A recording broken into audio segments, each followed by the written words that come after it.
पिछले एक साल में जितना अधिक राष्ट्रीय जनता दल और जनता दल यूनाइटेड के बीच दोस्ती और दुश्मनी रही, उसके अलावे आपने भारतीय जनता पार्टी के साथ भी संबंधों को देखा होगा, जो लंबे समय से 17 साल से भारतीय जनता पार्टी के साथ चल रही थी। जदयू अचानक से इतना रुख क्यों बदल लिया?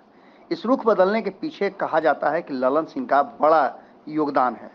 ये बात साफ दिखी जब ललन सिंह सदन में बिल्कुल भारतीय जनता पार्टी पर गरजने लगे। और इतना ही नहीं, ललन सिंह ने जिस तरह का तेवर दिखाया वो साफ बता रहा था कि भारतीय जनता पार्टी अभी भी ललन सिंह ही नहीं, जनता दल यूनाइटेड को भी बहुत ज़्यादा टारगेट करने के पक्ष में नहीं है। जब भी आपने देखा कि ललन सिंह जब बात रख रहे थे, उस बीच में जब किसी ने छेड़छाड़ किया या उनके द्वारा कहे जा रहे शब्दों पर कटाक्ष किया, तो ललन सिंह ने जिस तेवर के साथ अपनी बातों को रखा और जिस तरह से चुप होकर के बैठाया, ये सारी बातें आपको नजर आई होंगी। लेकिन इन्हीं बातों के बीच में एक बात और क्लियर थी कि जब भारतीय जनता पार्टी की तरफ से प्रधानमंत्री नरेंद्र मोदी हों या अन्य नेता, कोई भी अगर इस विषय पर और ललन सिंह के द्वारा दिए गए सदन में वक्तव्य पर कुछ बोला, तो उसमें टारगेट पर ललन सिंह नहीं, जदयू नहीं, बल्कि राष्ट्रीय जनता दल था। और राष्ट्रीय जनता दल के साथ इनके संबंधों को लेकर के कहा गया था। प्रधानमंत्री नरेंद्र मोदी ने भी परिवारवाद, भ्रष्टाचार और अन्य बातों को जब जिक्र किया, तो उसमें ललन सिंह और राष्ट्रीय जनता दल के सामने रखे गए प्रस्तावों को निश्चित रूप से टारगेट किया, न कि जनता दल यूनाइटेड को लेकर के टारगेट किया। अब इस बात का सीधा मतलब था कि कहीं ना कहीं भारतीय जनता पार्टी ललन सिंह और नीतीश कुमार के साथ साथ जनता दल यूनाइटेड को टारगेट करने से बच रही थी।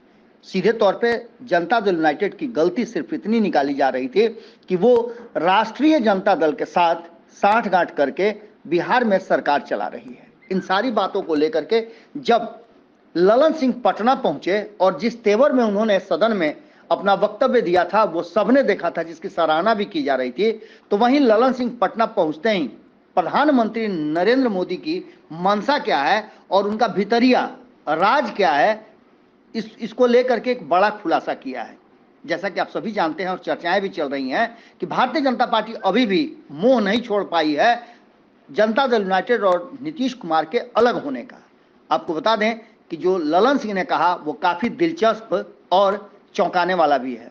इतना ही नहीं, उन्होंने तो सीधे नरेंद्र मोदी को, जबकि नरेंद्र मोदी जनता दल यूनाइटेड को नहीं टारगेट कर रहे हैं, उसके बाद भी ललन सिंह का टारगेट करना बहुत कुछ कहता है। सुनिए क्या कह रहे हैं ललन सिंह जब प्रधानमंत्री नरेंद्र मोदी का नाम उनके सामने आया।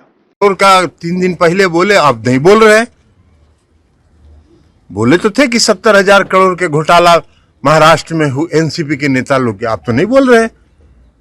तो ये सब जुमला करते रहते हैं। परिवारवाद पर तो अपनी पार्टी के अंदर देखें ना कि कितने परिवार के लोग उनकी पार्टी में हैं। तो जो जिसका एक कहावत है ना कि चलनी दूसरे सूप के, इसमें खुद एक 70 गो छेद है, इसलिए बोलने थी। लालू प्रसाद यादव कह रहे हैं कि लाल किला के प्राचीर से प्रधानमंत्री का आखिरी संबोधन। स्वाभाविक बात है, अब तो 23 है, 24 में विदाई है उनका। अगर ये वीडियो पसंद आई और वह बिहार के राजनीति और बिहारियत से सरोकार रखेनी तो सब्सक्राइब बटन दबा के चैनल के सब्सक्राइब कर ली। ओजे एगो घंटी बा, ओकरा बटन दबा देला से कुल सटीक और मारक खबर रुआ मुफ्त में मिल जाई। अगर रुआ पत्रकारिता के हमनी के नया प्रयोग में सहयोग कर चाहतानी तो ज्वाइन बटन दबा दी। पेटीएम नंबर नोट कर ली 9386816700। धन्यवाद।